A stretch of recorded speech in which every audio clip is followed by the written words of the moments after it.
ದೇಶಭಕ್ತಿ ಗೀತೆಗಳ ಗಾಯನ, ನೃತ್ಯ ಹಾಗೂ ವೇಷಭೂಷಣಗಳ ಸಂಭ್ರಮದೊಂದಿಗೆ ಅರಸೀಕೆರೆ ತಾಲೂಕಿನ ಬೋರೆಹಳ್ಳಿ ಬಸವನಾಪುರ ಸರ್ಕಾರಿ ಕಿರಿಯ ಪ್ರಾಥಮಿಕ ಶಾಲೆಯಲ್ಲಿ 77ನೇ ಗಣರಾಜ್ಯೋತ್ಸವವನ್ನು ಅರ್ಥಪೂರ್ಣವಾಗಿ ಆಚರಿಸಲಾಯಿತು. ಶಾಲಾ ಆವರಣದಲ್ಲಿ ಧ್ವಜಾರೋಹಣ, ಗಾಂಧೀಜಿ, ಅಂಬೇಡ್ಕರ್ ಭಾವಚಿತ್ರಗಳಿಗೆ ಪುಷ್ಪಾರ್ಚನೆ ಮಾಡಿ ಎಲ್ಲರಿಗೂ ಸಿಹಿ ಹಂಚಿದರು. ಸಂವಿಧಾನವನ್ನು ಒಪ್ಪು ಅನುಸರಿಸಿದ ಈ ದಿನವನ್ನು ಸಂವಿಧಾನ ದಿನವನ್ನಾಗಿ ಆಚರಿಸಬೇಕಿದೆ. ಸಂವಿಧಾನದ ಮಹತ್ವವನ್ನು ಮಕ್ಕಳೆಲ್ಲರೂ ಅರ್ಥ ಮಾಡಿಕೊಳ್ಳಬೇಕಿದೆ.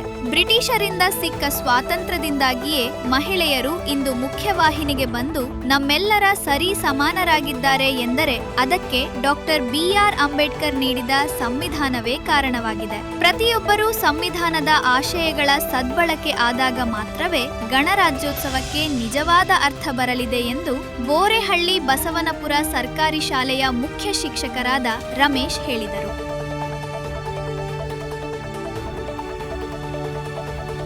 ಇದೇ ಸಂದರ್ಭದಲ್ಲಿ ಅಧ್ಯಕ್ಷರಾದ ಸುರೇಶ್, ಉಪಾಧ್ಯಕ್ಷರಾದ ರಂಜಿತಾಬಾಯಿ, ಸದಸ್ಯರಾದ ಮಾಳು ನಾಯ್ಕ, ಬೇರು ನಾಯ್ಕ, ಕಾರ್ತಿಕ್, ಶಕುಂತಲಾಬಾಯಿ, ಆಶಾಬಾಯಿ, ಸಾಕುಬಾಯಿ, ಮಾದೇಶ ಹೇಮಂತ್, ಶ್ವೇತಾ ಸೋಮಶೇಖರ್ ಮತ್ತು ಗ್ರಾಮಸ್ಥರು ಹಾಜರಿದ್ದರು.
ನಮಗೆ ಸ್ವತಂತ್ರ ಬಂದು 1947 ಆಗಸ್ಟ್ 15ರಂದು ಸ್ವತಂತ್ರ ಬಂತು.